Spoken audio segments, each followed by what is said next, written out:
Okay, I've got a couple of clips. Watch it from the beginning to the end, especially people who don't know anything about history. This is a very short, compact history lesson, and it's up to you to make your mind up. But in the first clip, Benjamin Netanyahu brings up war against the Soviet Union in 1982. 1982. That's new to me. I didn't know that, but I'm glad I watched it. And yes, there is an age gap, people. And then in that clip as well, he mentions other countries, not in the Middle East, but then you need to put those time frames in your head of what occurred. Quite interesting. And then in the second clip, it's just going to show you exactly who rules the roost in the United States of America. It's not America. America is owned by a particular country, and you will come to that conclusion at the end of the videos. So take a listen, think about the process, think about the things that have happened in between, and write them in the comment section. And don't forget to subscribe. The Soviet Union has been arming systematically most of the terrorist groups that operate against the West. They've been training them on its own soil and on countries that are aligned to the Soviet Union. They've been giving them money. They've been giving them diplomatic pouches, safe havens, and so on. If you take away the Soviet Union and its chief proxy, the PLO, international terrorism would collapse. It's not the only conduit, because Czechoslovakia and East Germany and Cuba are obviously very important additional proxies.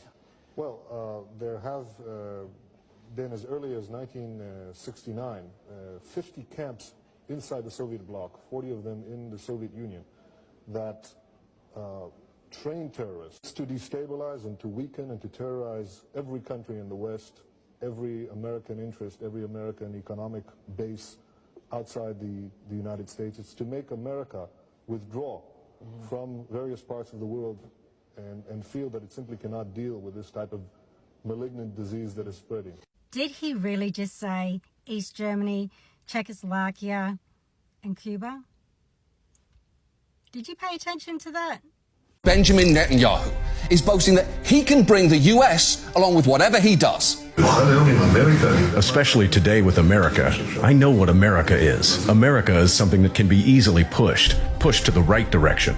Wow, America can be easily pushed. Even if that is true, it's insulting to hear out loud. And to be fair, Bibi has had a lot of success in pushing America. If you take out Saddam, I guarantee you that it will have enormous positive reverberations on the region.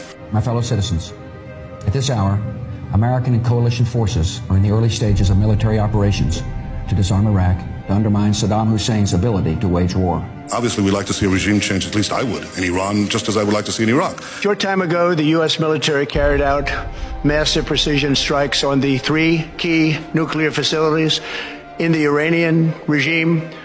Iraq, Iran, and Libya. Today, I authorize the armed forces of the United States to begin a limited military action in Libya.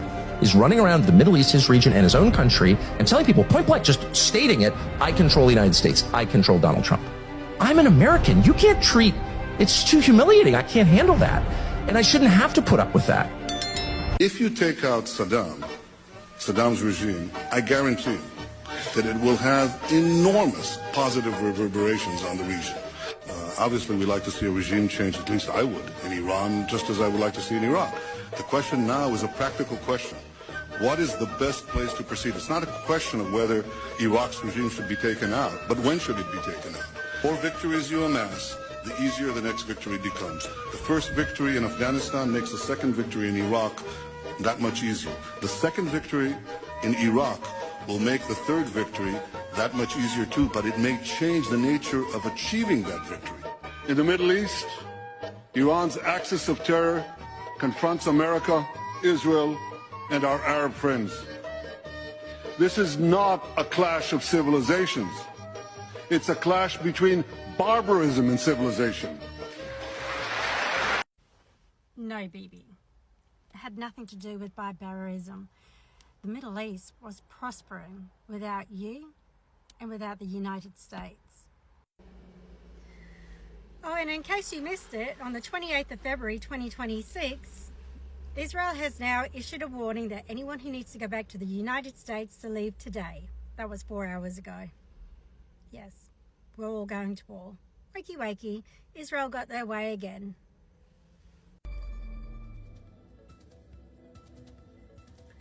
All right, let's now get you some breaking news that's coming, where the U.S. has issued a travel advisory for the embassy staff in the state of Israel, where the U.S. has cautioned its embassy staff in Israel amidst growing concerns about the risk of a military conflict with Iran. The U.S. Embassy in Jerusalem has announced that it is allowing non-emergency government personnel and family members to leave Israel due to these safety risks. It has further added that people who wish to leave should do so while flights are still available.